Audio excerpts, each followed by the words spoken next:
There's a letter buried somewhere in the dust of history. It was never sent, never read by the woman who waited. It sits in the pocket of a man whose name we'll never know, written in the last hours before he knew he would die. He wrote about the sunrise, about how beautiful the hills looked that morning, about how he wished he could have held his child one more time. And then he folded it, placed it close to his heart, picked up his sword, and walked towards certain death. You're about to hear the story of 900 men who made that same choice.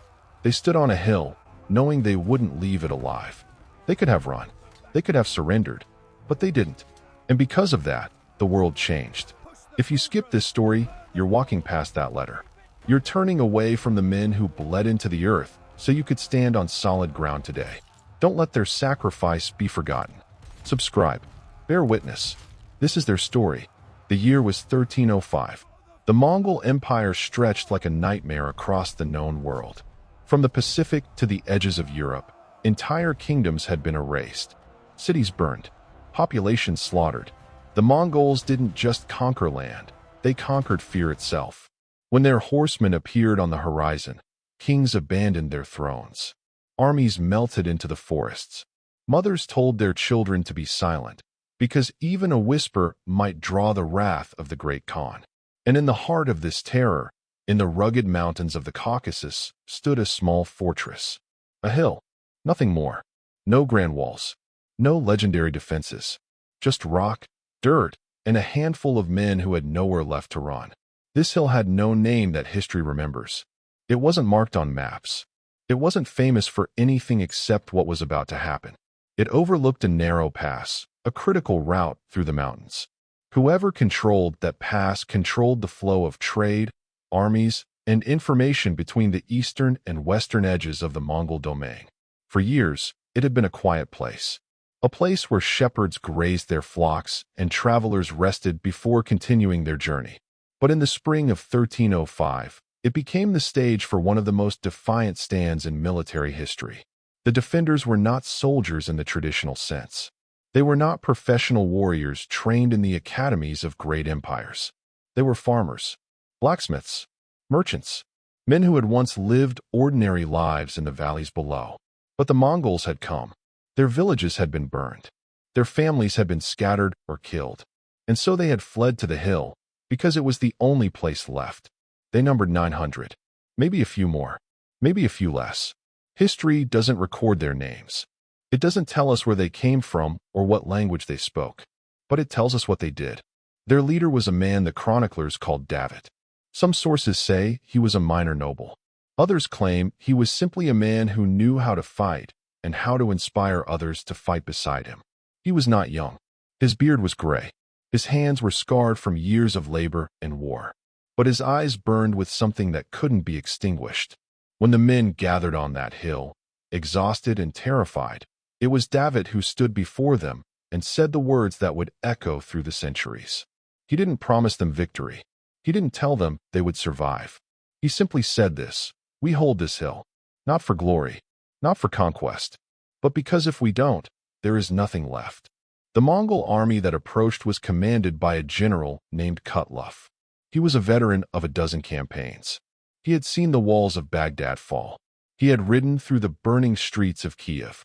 He commanded 15,000 men, horsemen trained from childhood to shoot arrows from the saddle at full gallop, infantry armed with siege equipment and blades that could cleave through armor, engineers who could build bridges over rivers and ramps up mountainsides.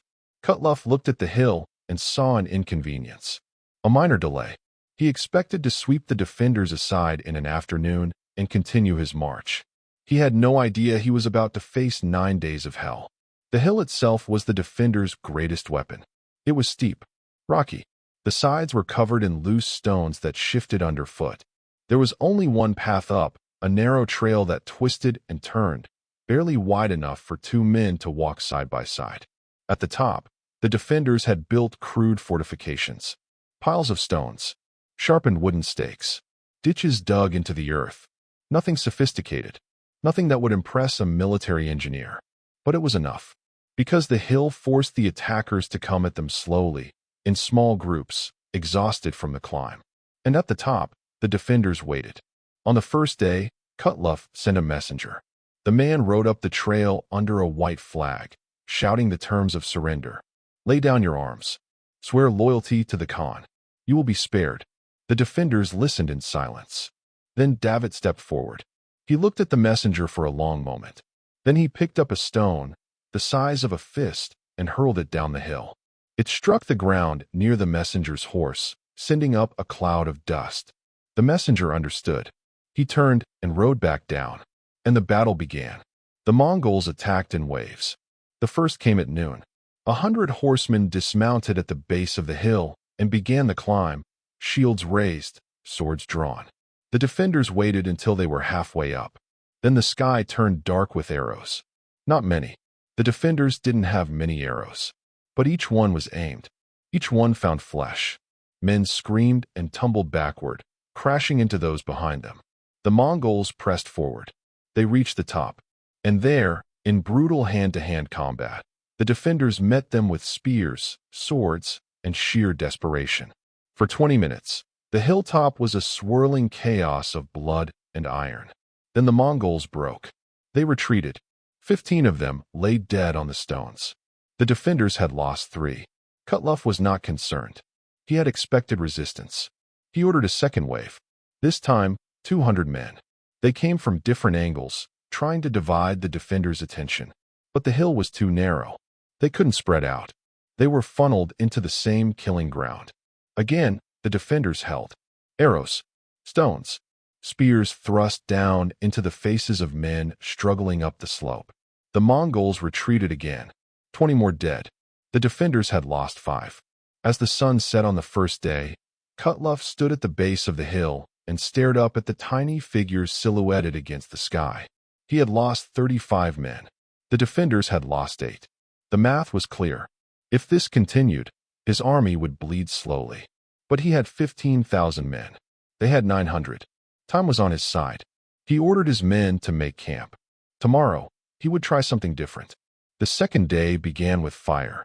The Mongols gathered bundles of dry grass and wood, soaked them in oil, and hurled them up the hill with catapults. The idea was to burn the defenders out, force them to abandon their positions. But the hill was stone. The fires burned briefly and died. The smoke was thick and choking, but the wind carried it away. The defenders wrapped cloth around their faces and waited. And when the Mongols attacked through the smoke, expecting to find the defenders disoriented and panicked, they found them ready. The attack failed. 40 Mongols died. The defenders lost 12. On the third day, Kutluff tried to starve them out. He pulled his men back and waited. No attacks. No arrows. Just silence. He knew the defenders had limited food and water. The spring at the base of the hill was under Mongol control. All he had to do was wait. But what Kutluff didn't know was that the defenders had prepared for this. In the weeks before the siege, they had carried water up the hill in jars and skins, hidden in crevices and caves. They had stockpiled dried meat, grain, and hard bread. Not much, but enough. They rationed carefully. A mouthful of water in the morning. A handful of grain at midday. They tightened their belts and sharpened their weapons. And they waited. Kutluff's patience lasted 2 days. On the 5th day, he attacked again. This time, he sent 500 men, half his cavalry, dismounted and armed with shields and long pikes. They came in a solid mass, a wall of wood and steel, pushing up the hill step by step. The defenders rained down arrows until their quivers were empty. Then they threw stones. Then they threw anything they could find. Broken pieces of wood, shards of pottery, their own boots. And when the Mongols reached the top, the defenders met them not with formation or strategy, but with raw, howling fury. They fought like men who had nothing to lose. Because they didn't. They pushed the Mongols back. The slope was slick with blood. Men slipped and fell and were trampled. The Mongols retreated. 70 dead. The defenders had lost 30. By the 6th day, Kutluff's officers were whispering. This was taking too long. The Khan would hear of it. A delay of this length, for a single hill, would be seen as weakness. Kutluff knew this. He also knew that if he abandoned the siege, the defenders would become a legend. Every other fortress, every other hill, every other desperate band of resistors would hear the story and think, Maybe we can hold too. He couldn't allow that. So he ordered a night attack. The Mongols came in darkness, without torches, moving silently up the trail. They thought they could catch the defenders asleep. But David had anticipated this. He had ordered his men to sleep in shifts, always keeping half the force awake and armed.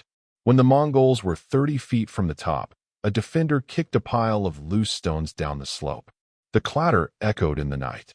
The alarm was raised. Torches flared to life. And the Mongols, caught on the narrow trail in the dark, were slaughtered. They couldn't see, couldn't maneuver. They stumbled over each other, fell, and were cut down. By dawn, 90 Mongol bodies littered the slope. The defenders had lost 18. On the 7th day, Kutlov tried negotiation again. He sent another messenger. This time, the offer was different. Gold, horses, safe passage to any land they chose. David listened. Then he asked the messenger a question. If we surrender, will you let us keep our weapons? The messenger hesitated. Then he said no. David nodded. Then we have nothing to discuss. The messenger left, and Kutlov, for the first time, felt a cold knot of doubt in his chest. The 8th day was the worst.